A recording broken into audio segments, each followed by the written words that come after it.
Hi, this is Jack Gladkowski, and welcome to the next installment in our series of Unfriendly Territory. This week, we're going to talk about something that we really need, we really want, and we really desire.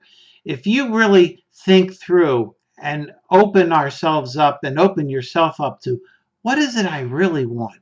What is it that's deep, deep down inside? We all want friendships and transparency. We want lasting friendships. This is what we desperately want. This is what we're looking for in life. We really, if we're looking for prominence and power and position in a job, it's just going to leave us empty, hurting ourselves and other people around us. But if we look and achieve deep, meaningful, and transparent relationships, the joy that will percolate up inside of your heart will just be amazing.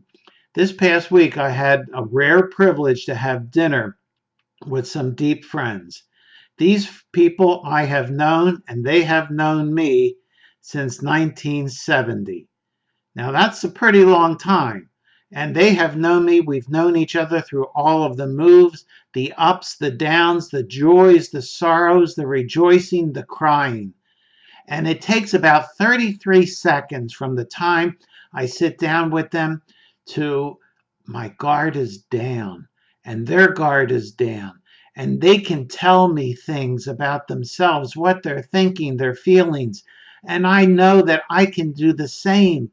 And there is such joy. There's a real power and celebration when we do that. And we all want that kind of relationship. We've even seen it in movies, like the movie of What Women Want, where Mel Gibson can read a woman's mind, and Helen Hunt is just saying to herself what she wants, and he can read her thoughts. And she is drawn to him because for the first time, perhaps in her life, somebody understands. And even people who are in science realize the value. We have a study from the Mayo Clinic that outlines community value and benefits. It brings calm into our life. It brings confidence into our soul and helps us cope with life and also helps us with the ever-changing dynamics in our life. All of these come as benefits to friendships. That's the way God wired us. He wired us. He made us to have transparent, face-to-face relationships with one another. When he made Adam and Eve in the garden, how did he make them? He made them just like himself, and he made them naked. They could see each other. They could see down through their souls. There was no hiding. There was no posturing. And this week in the life of Joseph, we're going to see what happens next. Last week, Joseph threw a party where he was able to rejoice with them. They sat down and they partied hearty, and they really enjoyed one another. And then he throws a plot. He tells his chief assistant to fill the men's sacks with as much food as they can carry. Genesis 44, 1 through 2 says, and put each man's silver in the mouth of his sack. Then put my cup, the silver one, in the mouth of the youngest one's sack, along with the silver and the grain. He's saying, I've got a plan. He lays out all of the steps necessary, like an architect lays out the floor plan, shows where the walls go. And he lays out this plan and he says, we were drinking and making merry in a party. Take my special silver cup and put it in the youngest brother's bags. And so he does this, and they then catch up with him. And the boys say, why would we steal silver or gold from your master's house? You know, this doesn't make sense. Think about it. He says, look, we came down. We then went back up. We discovered the silver had been mistakenly put in our sacks. So when we came back, what did we do? We didn't try to hide it. We brought it, and we brought it to your attention. We've been transparent. Why would this happen? What are the reasons for all of this? They just don't understand. That's because the plan was hidden.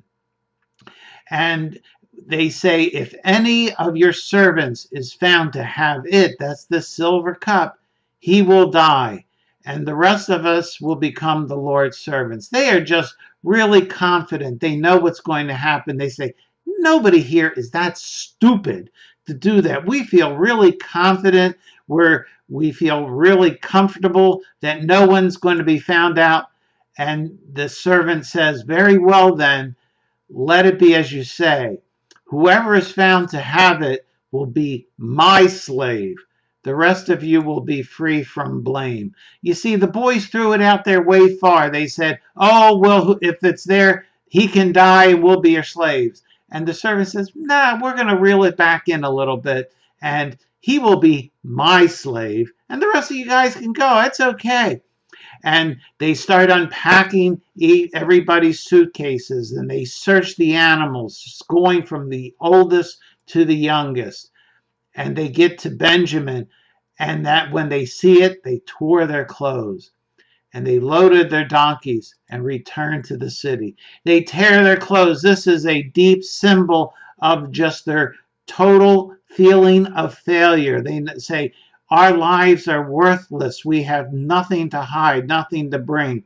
And then Judah speaks up to Joseph. He comes to the front. Remember, he's the one who went to his dad and said, I will put myself in the place if Benjamin doesn't come back.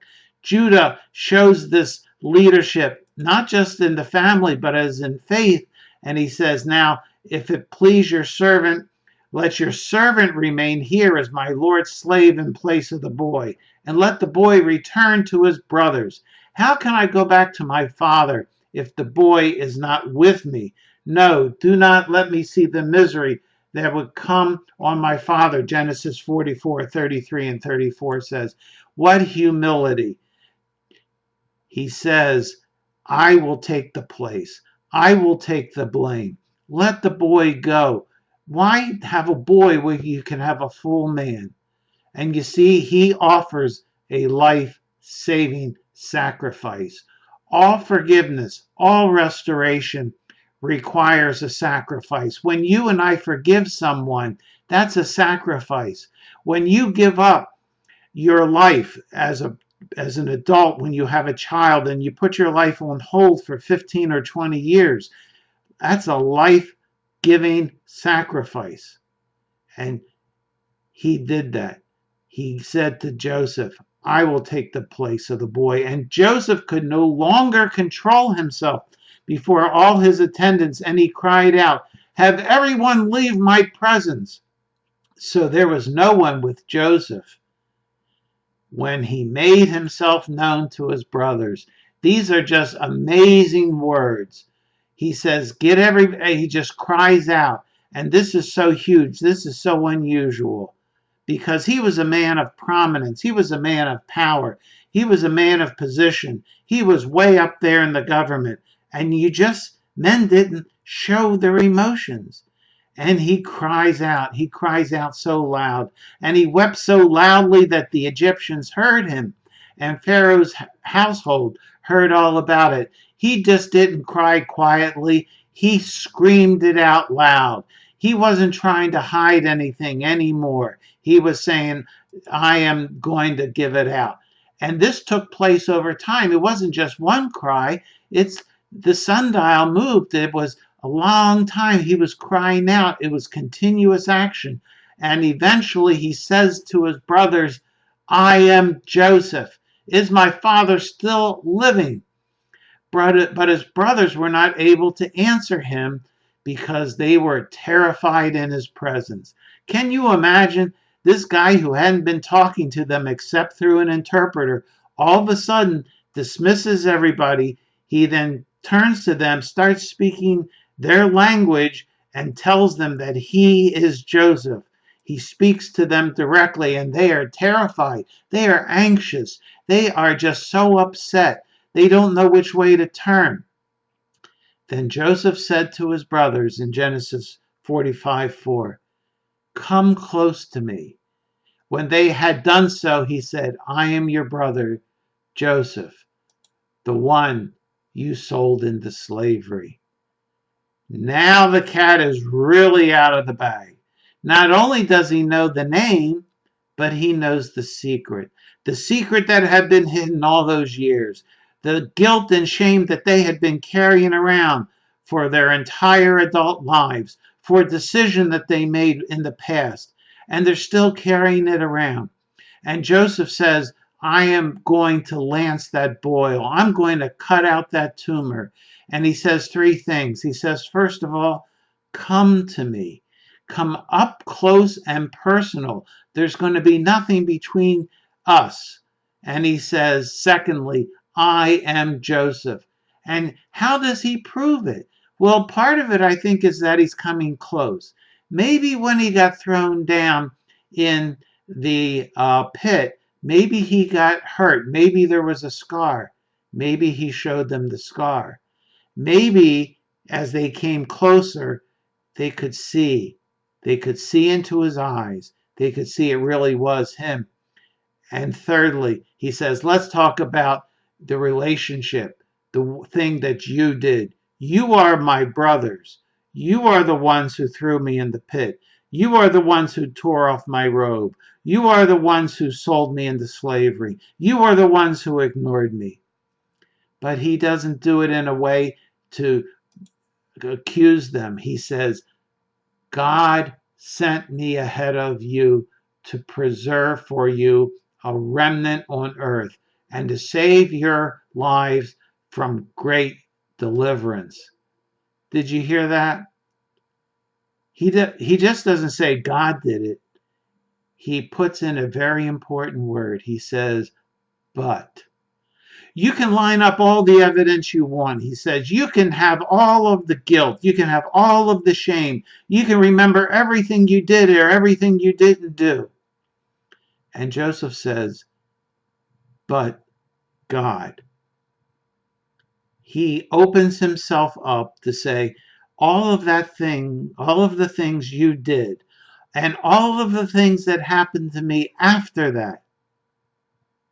But God. He doesn't accuse them. He doesn't hold them with guilt. He doesn't say, well, Potiphar's wife, she lied about me. And the cupbearer, he forgot me. He says, but God. He is totally transparent with them, and he has been totally transparent with God. He says, God, I know all those things. I remember them. But you, oh God, were there. Even through the pain and the heartache and the disappointment and the failures of life, we can turn and say, but God. And isn't that what we really want? Isn't that what we really desire? Isn't that what we really need? I bet there is something in your life that you haven't told anybody about. Maybe you've talked to God, or maybe you don't even want to talk to him about it.